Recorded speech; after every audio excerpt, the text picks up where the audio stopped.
we want to move into another segment of experiencing Ascentech Services Limited at 10. And to do us the honors is none other than a top strength person who has a strength in Realto, includer connectedness, analytical strategic thinker, and a futuristic persona. Demonstrated natural abilities in addition to functional expertise, which have grown over 18 years. A seasoned human resource senior executive with local and global best practices spanning across various industries. She has expertise that cut across business strategy, HR transformation, talent and career management, talent strategy, HR metrics, data analytics, organizational design training, total rewards, performance management, talent acquisition and retention, talent architecture, workforce planning, HR coaching, succession planning, NLP coaching, behavioral coaching, and etc. Also a certified executive coach that's passionate about helping professionals to discover their talent and unleash their potential to propel them for a brighter future. A global HR academy certified in global field, HR specialist from Cornell University ILR School in conjunction with Ascentech. An executive education with Yale School of Management. Ladies and gentlemen, joining us to speak at the 10th anniversary of Ascentech Services, please celebrate a very distinguished woman as I respectfully call to the mic, Miss Lara Yeku. Let's give her a round of applause, please. Come on, we can do better for a woman that is doing so much. Thank you so much, ma. Thank you so much. Good evening, ladies and gentlemen. Standing on existing protocol, I would like to welcome everyone here this evening to celebrate with Ascentech. And congratulations, Ascentech. So today I'm going to be talking about the new competences required for us HR professional. YF and EM3 have done just this already. And I was just chatting with Hilaria and I said to her that there's a way all our conversations this evening is interconnected. So today I'm talking about HR competencies. I've already shared a slide and spoke at length in terms of what are the new competencies that we require as HR professionals. The world of work, as we all know, is evolving. We now have ChatGPT, and like EM3 mentioned, there's a need for us to also train the tool. And for that training to happen, there have to be new set of competences that we need as professionals in HR. I think I'll just skip my slide straight to where I'm just going to spend some time this evening to talk about the competencies that we need in the new world of work. Like what I've rightly mentioned, with the multiple generation that we have in the workforce today, with different behavioral traits, we have the baby boomers, we need their wisdom, we have the Gen Zs and everyone coming together. As HR professionals, we play a critical role in harnessing the best of those multiple generations in the workplace. But the question lies on us, how do we now build competences? How do you build the right capability that will enable us to harness those talents in the workplace as we provide solution to our businesses? And more importantly, as we provide, like YF called it, value-adding daily advisory to our businesses. For that to happen, we need to have the right capability so that we can gain the trust of our business leaders, so that we can also gain the trust of our people as we demonstrate that in the workplace. When we talk about competencies, I really don't need to define it. It just speaks to the skills, the attributes, the behavior, the knowledge that we need for us as leaders in the workplace to provide those daily value-adding advisories. And I think it rightly starts from leadership. YF had spoken about that already. I won't flog that. But for me, I think leadership is really important. A lot of time when we talk about leadership, as HR business leaders, we all know that who dictates the culture of the organization? Who dictates the culture of the organization? We are not sure. Who dictates the culture of the organization? It's leadership, it's not HR. People have relegated that to the role of HR. Oh, HR, this is not working, HR fix it. That is not working, HR fix it. This employee is not behaving well, HR fix it. No. It is the leadership of every organization that dictates the culture of that organization. And like we all know, if we have the right strategy in place and we don't have the right culture, that strategy is going nowhere. Because culture eats strategy for what? For breakfast. That's it. So as professionals, we play a critical role in helping the leadership of that organization. Because I say to people, leaders can't give what they don't have. So our role is, how are we supporting our leadership to shape the right leadership for that organization? I'll tell a very short story. So there was a lady who mentioned to me about how she was finding it so difficult to just get our message across to our organization so that the MD CEO can understand the impact of his role in that organization. There was a time they were complaining about lateness. People were coming late to work. They had done so many things. Deduct from salary, as usual. When people don't behave well, what do? You deduct from salary immediately. And that way, toxicity sort of generates within the organization. What the lady mentioned to me that she did was she had to engage the leadership and the team leaders in that organization. And she mentioned how they need to role model the right behavior for that organization. They had a pilot run for a couple of months, I think about 4 or 5 months. And afterwards, they did a survey and realized that employees actually changed to a considerable extent within the organization. What am I saying? The behaviors that we want within the workplace, our leaders have to be the right role model to shape the behavior of our organization. So leadership capability is really important. It's one competence that as HR professionals, we need to build skills around, get clarity. What's the kind of leadership culture that you want in your company? When people talk about your leaders, how do you want them to come across? Those capabilities, we need to support the business to build it. Ethical practice, I don't need to overemphasize that. We're in a world now where everything goes. And that should really form the code of your organization. Companies have all sorts of core values. The core values are on the wall, but people don't live those core values on a daily basis.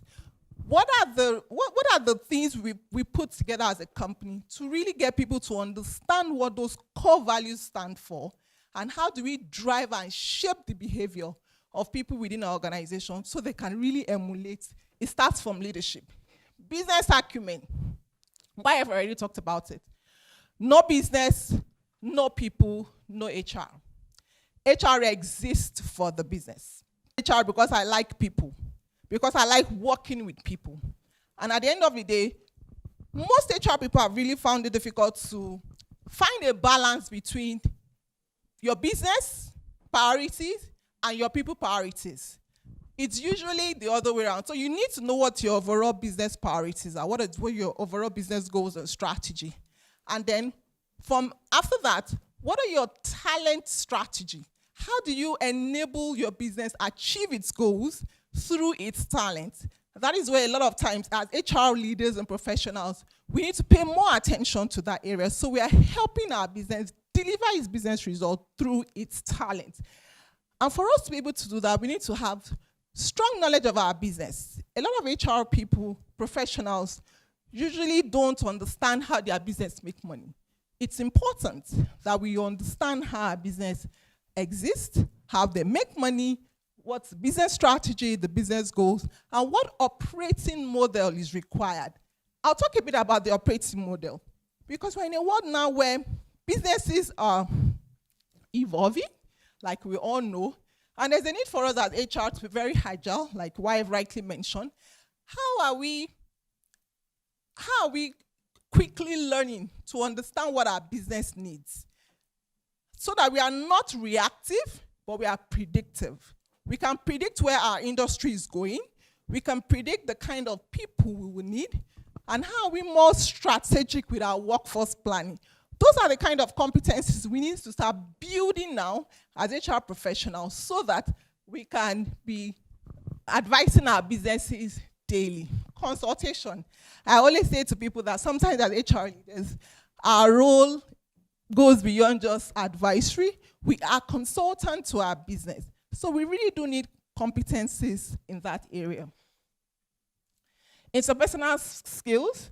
I'll link that to what YF said earlier around, as we are providing solutions for our business, understanding our customer is important. So it's not just the internal customer, which is our employee, but how are we building the right customer with our external customer as well? He did mention the need for us as HR people to understand our business a lot better. So it's not just HR sit down in your department, but you understand your business, you understand production, you understand supply chain, you understand procurement.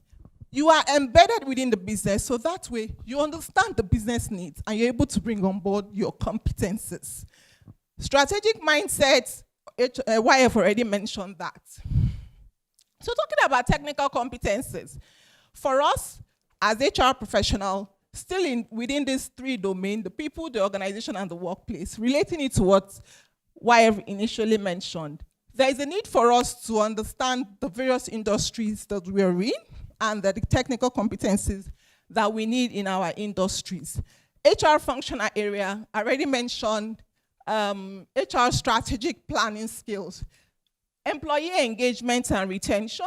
I'll talk a bit around design thinking. Why? It's part of a skill that I believe HR professionals need to have, but we don't have it here this evening. And I'll start by sharing my own story. So I remember when I first joined my organization, Ascentech, several years ago, 2008. I had found out that I love numbers as an HR professional. I was a young HR officer then, and I self-taught myself Excel because I loved numbers. I was staying with an uncle then who was an accountant. So anytime he comes home, I would go to him and he would teach me Excel skills. Lo and behold, a couple of months later, after I was self-teaching myself Excel, I mean, now we can get all of those online. I realized I had built a relationship with a friend who was in Accenture. I didn't even know him. It was just a random friend that I met at some point, and I had built a relationship with him. Then later I discovered he worked at Accenture. So he reached out to me one day and said Accenture was looking for an HR officer, but someone who's very good in Excel. And I said, well, why not? So I put up for the application, and I got the job. Down the line, I evolved from my Excel usage within HR to taking on the payroll for Accenture at that point. And after a couple of years, I had to evolve to compensation and benefits, to data analytics. And my skill evolved in that area. What am I trying to say? So as we continue to monitor our profession, let's be aware. Let's be aware of the current trends. Let's be aware of the industry trends. And let's be predictive in terms of how we are positioning ourselves, how we are building the right competencies and capabilities. I discovered at some point that as an organization, then with my former organization, we're learning design thinking skills because the world was evolving to become more human-centered in our approach to how we solve problems in the workplace. And I realized that beyond just being an HR professional, for me to be able to stay ahead of the trend, I needed to build design thinking skills. And what has that helped me? It has helped me to understand how to apply empathy as we solve for businesses. Why I did mention that as HR professionals, we need to solve from outside in. And design thinking skills helps you to do that by understanding your subject matter, in this instance, your customers, your people, your business environment, and how you're able to bring that human empathy to solve problem at the center of what you're doing. So, in addition to that, it's really important that we need to also build data-driven skills. With ChatGPT now, with all that is happening, our strategic workforce planning have to move away from just being administrative. If you remember YF's slide, when he talked about the evolution of HR from being HR administration to HR practice to strategic HR, then HR and context. And for me, that sort of sums it up. Because when you talk about HR and context, he did mention the need for you to understand the context of your business environment. With clarity and understanding of that, you're able to have good knowledge, you're aware, and then insight on how you need to bring those value-adding advice to your business. The workforce is changing, but for us as professionals, as leaders, there is need for us to understand the right competencies and capabilities that we need within our organization. How are you leveraging? How are you leveraging on the impact and the knowledge of what is happening within your environment? How are you bringing it on the table to enable your business prefer better solution in how your business solve problems on a daily basis? So, without any further ado, I would just like to wrap up by stating that very clearly, HR competencies really needs to evolve in line with our organizational context, like YF earlier mentioned, but that has to come from deep understanding of our business, deep understanding of the kind of leadership capability we need to build within our organization, deep understanding of how we can bring technology, digital enabling skills to our work environment to enable us ensure that our people can bring their whole self to work. Deep understanding of how we can leverage on data to understand our people and how we can use that in providing solution to our organization. Okay, so this just really to share very briefly some proficiency levels that might be applicable for us as HR professional. I find some very interesting here. Change management. You would agree with me with the extent of changes that is happening in the workplace. You cannot but have change management skills. You just have, I think, I'd like to just state here that these are some skills that you have to look within your own organization, within the context of your industry that you work, and understand how does this apply to my industry? How does it apply to my workplace? And what is the level of proficiency that I need to have within my workplace? My understanding of my business, my industry, the future of tech and the impact. How does ChatGPT impact work within my organization? Does that mean that I no longer need customer service reps? Maybe, it can be, maybe not, I don't know. But you just have to review and x-ray your current organization in line with what are the required competencies, proficiency level that I need to build within my industry across all these several competencies that I've highlighted here. I'll talk about one more. I think what I find really interesting for me is the data analysis and insight generation. As HR professionals, a lot of time people say, HR, we don't know numbers. Research has shown that CFOs they're a lot faster in making the CEO role or MD role. But HR people, we are not good with numbers. People say that a lot.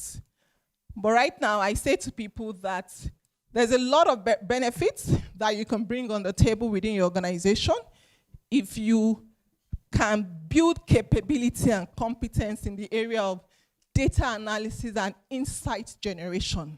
Understand the language of your business and tell better stories, more meaningful stories to your business with data. If you're able to achieve that, that definitely will gain you more trust within your organization. We sit on a lot of data within our companies that we are not harnessing at all. And there is a lot of opportunity for HR professionals in that area. Okay, I think on that note, I'd just like to say, if you can take a shot of this, please do. X-ray your current organization, the competencies, your industry against this, and then identify the new areas, perhaps they currently exist, that you need to build more competencies so that as professionals, we're able to provide more value-adding advisory service to our organization. Thank you so much. Yeah.